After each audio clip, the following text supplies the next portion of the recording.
राधे राधे दोस्तों, कैसे हैं आप सब। उम्मीद है अच्छे होंगे। मैं भी बहुत बढ़िया हूँ दोस्तों। स्वागत है आपका आपके अपने यूट्यूब चैनल में स्टार्ट विद आदित्य में। तो दोस्तों, मैंने कल आपको सीडीपी की एक क्लास कराई थी, तो मैं आज आपको फिर से सीडीपी करा रहा हूँ। इंग्लिश, हिंदी, मैथमेटिक्स और संस्कृत जो है वो मैं आपके अगली वीडियो में कराऊंगा। तो चाइल्ड डेवलपमेंट एंड पेडागोगी, बाल विकास एवं शिक्षा शास्त्र, तो हम यहाँ पे पढ़ेंगे। तो आपका पहला क्वेश्चन जो है, चलिए मैं जूम कर देता हूँ जिससे आपको क्लियर दिखाई दे। अभी छोटा दिखाई दे रहा होगा। तो आपका पहला क्वेश्चन है वो आपका अभिकथन और तर्क वाला है, असर्शन और रीज़न वाला। इन क्वेश्चनों को बहुत ध्यान से करना है, ये हमसे आते हुए भी गलत हो जाते हैं। तो स्कूली काल के प्रारंभिक वर्षों में विद्यार्थियों को संसाधन संपन्न वातावरण प्रदान करना विशेष रूप से महत्वपूर्ण है। कारण, विकास के कुछ संवेदनशील चरण होते हैं जिसके दौरान बच्चे वातावरणीय प्रभावों से विशेषत अनुक्रियाशीलता होते हैं। तो आपको क्या करना है, चूज़ द करेक्ट ऑप्शन। तो आपका पहला ऑप्शन है ए और आर दोनों सही हैं, आर ए की सही व्याख्या है। ए और आर दोनों सही हैं, आर ए की सही व्याख्या नहीं है। और ए सही है, आर गलत है, ए गलत है, आर सही है। तो आपका जो पहला है वो सही है, ए और आर दोनों सही हैं, आर ए की सही व्याख्या करता है। चलिए अगले प्रश्न की ओर चलते हैं। आपको पता है सीडीपी के आपके 30 प्रश्न आते हैं।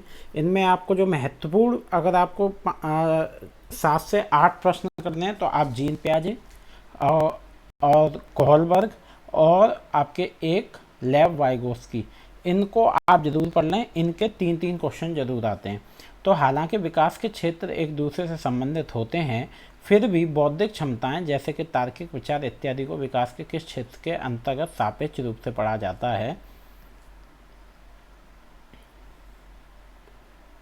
तो आपका ए है भावनात्मक, बी है फिजिकल शारीरिक, सी संज्ञानात्मक और डी सामाजिक। तो सी जो है वो आपका सही है, संज्ञानात्मक। चलिए अगले प्रश्न की ओर चलते हैं।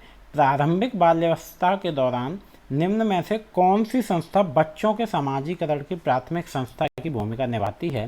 सामाजिक मीडिया, परिवार, कानून और धार्मिक संस्थाएं। तो जो आपको बी है वो आपका सही उत्तर है और बी है आपका परिवार।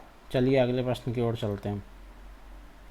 जीन पियाजे के संज्ञानात्मक विकास के सिद्धांत के अनुसार किस चरण पर बच्चे दूसरों का अनुसरण नकल करना शुरू कर देते हैं। संवेदीगामक, पूर्व संक्रियात्मक, मूढ़ संक्रियात्मक, औपचारिक संक्रियात्मक। तो ए जो है वो आपका सही उत्तर है, ए है संवेदीगामक। चलिए अगले प्रश्न की ओर चलते हैं। अगला प्रश्न है आपका, विकास सिद्धांत के अनुसार किस चरण पर बच्चे घटनाओं, संज्ञानात्मक विकास सिद्धांत के उस पर है, घटनाओं के भूत, वर्तमान और भविष्यकाल के सही क्रम में याद रखना शुरू कर देते हैं। संवेदीगामक, पूर्व संक्रियात्मक, मूढ़ संक्रियात्मक, औपचारिक संक्रियात्मक। तो आपका सी जो है वो आपका सही उत्तर है और सी है आपका मूर्त संक्रियात्मक। चलिए अगले प्रश्न की ओर चलते हैं। लॉरेंस कोलबर्ग के अनुसार व्यक्ति किस स्तर पर अपने और दूसरों के व्यवहार को जरूरत और इच्छाओं के संदर्भ में जांचता है। अनुपाल और दंड अभिविन्यास, अच्छा लड़का अच्छी लड़की अभिविन्यास, कानून और व्यवस्था अभिविन्यास, यांत्रिक सापेक्षिक अभिविन्यास। तो डी जो है वो आपका सही उत्तर है और डी है आपका यांत्रिक सापेक्षिक अभिविन्यास। चलिए अगले प्रश्न की ओर चलते हैं। अगला प्रश्न है दोस्तों आपका, लेव वाइगोस्की ने संज्ञानात्मक विकास की प्रक्रिया में और की महत्वता पर बल दिया है। सांस्कृतिक उपकरण और दंड, मनोवैज्ञानिक उपकरण और पुरस्कारों, सामाजिक पारस्परिकता और चर्चाओं, जैविक परिपक्वता और प्रतिस्पर्धा। तो सी जो है वो आपका सही है, सी है आपका सामाजिक पारस्परिकता और चर्चाओं। अगले प्रश्न की ओर चलते हैं दोस्तों। अर्थपूर्ण अधिगम को बढ़ावा देने के लिए एक अध्यापिका को की भूमिका निभानी चाहिए और विद्यार्थियों को अवसर देने चाहिए। सुसाधक ज्ञान सर्जन के सक्रिय भागीदार बनने, आदेशक जानकारी के निष्क्रिय ग्रहणकर्ता, जानकारी संभरक ज्ञान के वशवर्ती ग्रहणकर्ता और डी है आपका अनुदेशक अनुकरणकर्ता। तो ए जो है वो आपका सही उत्तर है और ए है आपका सुसाधक ज्ञान सर्जन के सक्रिय भागीदार बनने। चलिए अगले प्रश्न की ओर चलते हैं। प्रगतिशील शिक्षा निम्न में से किसका समर्थन करती है। अध्यापक केंद्रित शिक्षा शास्त्र, अधिगमकर्ता द्वारा स्वमूल्यांकन। तो आपका सी जो है मानकीकृत पाठ्यचर्या, मानकीकृत पाठ्यचर्या, व्यवहार का अनुकूलन। तो आपका जो सही उत्तर है वो है आपका बी। चलिए अगले प्रश्न की ओर चलते हैं। अनीता वैचारिक कौशल जैसे कि कारण, प्रभाव, संबंध और इस्तेमाल होने वाली पहेलियों और समस्याओं को काफ़ी अच्छी तरह सुलझाती है। हावर्ड गार्डनर के बहुबुद्धि सिद्धांत के अनुसार अनीता के पास उच्च स्तर की बुद्धि है। तार्किक, गणितीय, संगीतीय, शारीरिक, गति संवेगी और अंतर्वैयक्तिक। तो ए जो है वो आपका सही उत्तर है। ए है आपका तार्किक, गणितीय। चलिए अगले प्रश्न की ओर चलते हैं। एक अध्यापिका को अपने विद्यार्थियों को किसी कार्य पर काम करते समय अपने विचारों और चिंतन प्रक्रिया के मौखिकीकरण हेतु प्रोत्साहित करना चाहिए और निजी वाक विद्यार्थी में उच्चतर श्रेणी के संज्ञानात्मक कौशलों के विकास में बाधक होता है। तो आपके जो सही उत्तर हैं, आपका इसमें असर्थ और रीज़न वाला है, तो अभिकथन तर्क वाला। तो जो आपका सही विकल्प है वो है आपका ए सही है और आर गलत है। चलिए अगले प्रश्न की ओर चलते हैं। अधिगम स्तरों में व्यक्तिगत विभिन्नताएं किस वजह से होती हैं? केवल अधिगमकर्ताओं से संबंधित व्यक्तिगत कारकों की वजह से, केवल वातावरण से संबंधित सांस्कृतिक कारकों की वजह से, व्यक्तिगत और वातावरणीय कारकों की जटिल अंतक्रिया की वजह से, ना ही व्यक्तिगत और ना ही वातावरणीय कारकों की वजह से। तो सी जो है वो आपका सही उत्तर है। चलिए अगले प्रश्न की ओर चलते हैं। अगला प्रश्न है दोस्तों आपका, एक अध्यापक अपने विद्यार्थियों की अधिगम प्रगति को बिना एक दूसरे की तुलना किए निरंतर रूप से समझना चाहता है, उसे का इस्तेमाल करना चाहिए। रचनात्मक मूल्यांकन, योगात्मक मूल्यांकन, मूल्यांकन के अनिरंतर रूप और मानक संदर्भित मूल्यांकन। तो ए जो है वो आपका सही उत्तर है। ए है रचनात्मक मूल्यांकन। सभी विद्यार्थियों में अपनेपन, संबद्धता की भावना विकसित करने के लिए एक अध्यापिका को क्या करना चाहिए? ऐसे उदाहरण देने चाहिए जो रूढ़िवादों को सक्रिय करें, केवल प्रभुत्व संस्कृतियों के त्यौहार ही मनाएं, गौड़ समझे जाने वाले समूहों में से आने वाले विद्यार्थियों के अनुभवों को अनदेखा करें, विविधता और व्यक्तिगत विभिन्नताओं के प्रति सम्मान पैदा करें। तो डी जो है वो आपका सही उत्तर है। डी आपका हो जाएगा, विविधता और व्यक्तिगत विभिन्नताओं प्रति सम्मान पैदा करें। चलिए अगले प्रश्न की ओर चलते हैं। अगला प्रश्न है आपका, विद्यार्थियों में समालोचनात्मक चिंतन के विकास हेतु निम्न में से क्या सहायक नहीं है? विचारों की अन्वयता, परासंज्ञान, स्व पूछताछ और स्व आकलन, सुझाए समाधानों का मूल्यांकन। तो ए आपका सही उत्तर है। चलिए अगले प्रश्न की ओर चलते हैं। समावेशी शिक्षा निम्न में से किन की जरूरतों को पूरा करती है? विकलांगता से जूझते विद्यार्थी, भावनात्मक मुश्किलों से जूझते विद्यार्थी, वो विद्यार्थी जो प्रतिभा संपन्न है, निम्न सामाजिक आर्थिक स्तर से आने वाले विद्यार्थी। तो आपका जो सही उत्तर है दोस्तों वो है आपका डी। यहाँ आपको कोड सिलेक्ट करने हैं, तो फर्स्ट, सेकंड, थर्ड, फोर्थ, चार आपके सही हैं।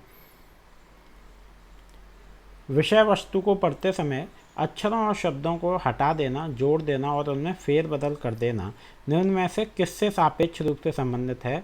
प्रामस्तिष्क, पक्षाघात, पठन वैकल्य, स्वलीनता और गतिमान अक्षमता।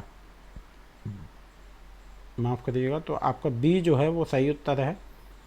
स्वलीनता सापेक्ष और नकारात्मक रूप से निम्न में से किसे प्रभावित करती है? सामाजिक और संप्रेषण कौशल, दृष्टि, एकाग्रता की क्षमता, शारीरिक समन्वय। तो ए आपका सही है, सामाजिक और संप्रेषण कौशल। चलिए,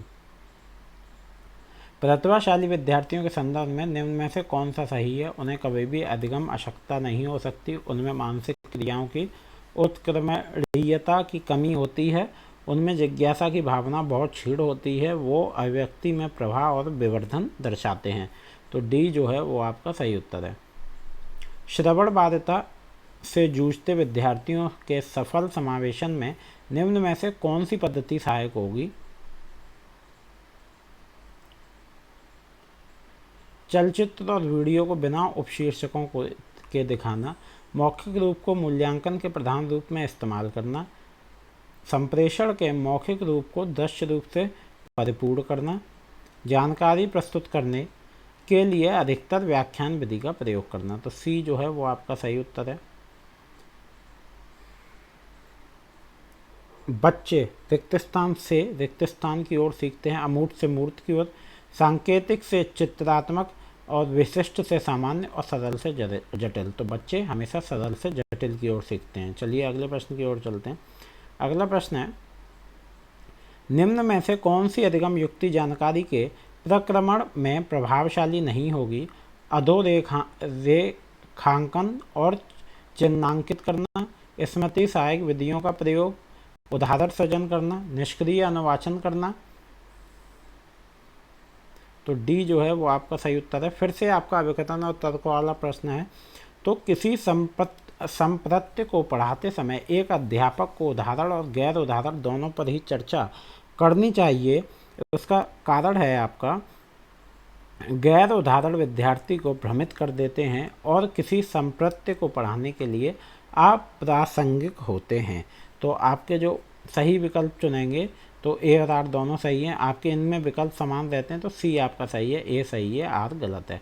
राधिका अपने विद्यार्थियों को किसी परिस्थिति को विविध रूप से प्रस्तुत करने, समझने, मूल्यांकन करने और प्रतिबिंबित करने के लिए प्रोत्साहित करती है। ऐसा करके वह अपने विद्यार्थियों में चिंतन के विकास को सुसाधित कर रही है। अभिसारी, बाह्य रूप से अनुकूलित, अतार्किक।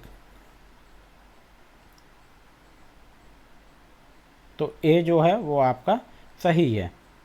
अपने विद्यार्थियों में अग्रिम श्रेणी के समस्या समाधान कौशलों के विकास हेतु एक अध्यापक को उन्हें रिक्त स्थान के इस्तेमाल हेतु प्रोत्साहित करना चाहिए।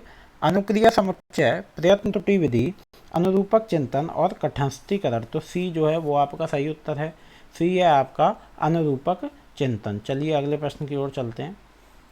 अपनी स्वयं की चिंतन प्रक्रिया का निरीक्षण करने, प्रतिबिंब करने और तदनुसार रूपांतरण करने की क्षमता को कहा जाता है कठस्थीकरण, विस्मरण, चयनात्मक ध्यान, परासंज्ञान। तो डी जो है वो आपका सही उत्तर है, डी है परासंज्ञान। अगला प्रश्न है, जानकारी प्रक्रमण कौशल जैसे कि अनुसरण व्यक्तियों की भावनात्मक स्थिति से संबंधित नहीं है, भावनाओं से महत्वपूर्ण रूप से प्रभावित होते हैं।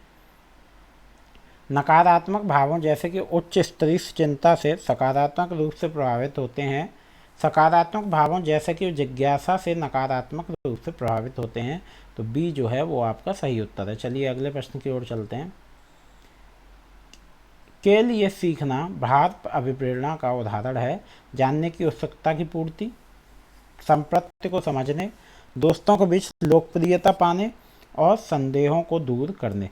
तो सी जो है वो आपका सही उत्तर है और सी आपका होगा दोस्तों के बीच लोकप्रियता पाने। चलिए अगले प्रश्न की ओर चलते हैं।